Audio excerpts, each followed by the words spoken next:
yaşadım, eğlendim. Dövüşen her askerin cesaret eğlendim. Ali Başkan'dan siyasetten eğlendim. Düşmanı yalnız taş başı Azerbaycan. Yaşa Azerbaycan. Dilimizde bir şuur var, yaşa Azerbaycan. Yaşa Azerbaycan. Seni dünya tanımayı bir başa Azerbaycan. Yaşa Azerbaycan. Dilimizde bir şuur var, yaşa Azerbaycan. Yaşa Azerbaycan. Seni dünya tanımayı bir başa Azerbaycan. Yaşa Azerbaycan.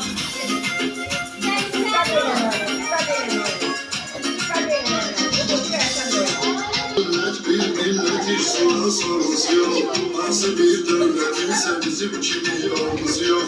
Neyse devlet yıl gelse de korkusu yok. Küreğin söküğüdür kardeş Azerbaycan. Yaşa Azerbaycan. Dilimizde bir şuur var, yaşa Azerbaycan. Yaşa Azerbaycan. Seni dünya tanımayı bir başa Azerbaycan. Yaşa Azerbaycan. Dilimizde bir şuur var, yaşa Azerbaycan.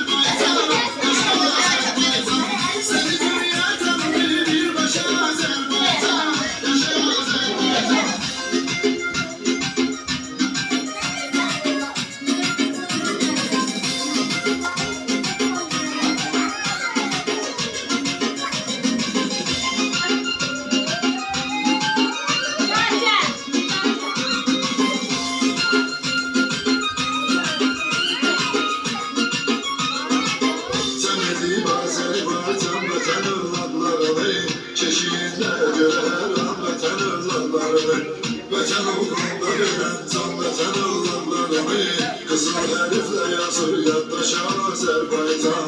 Yaşa Azerbaycan.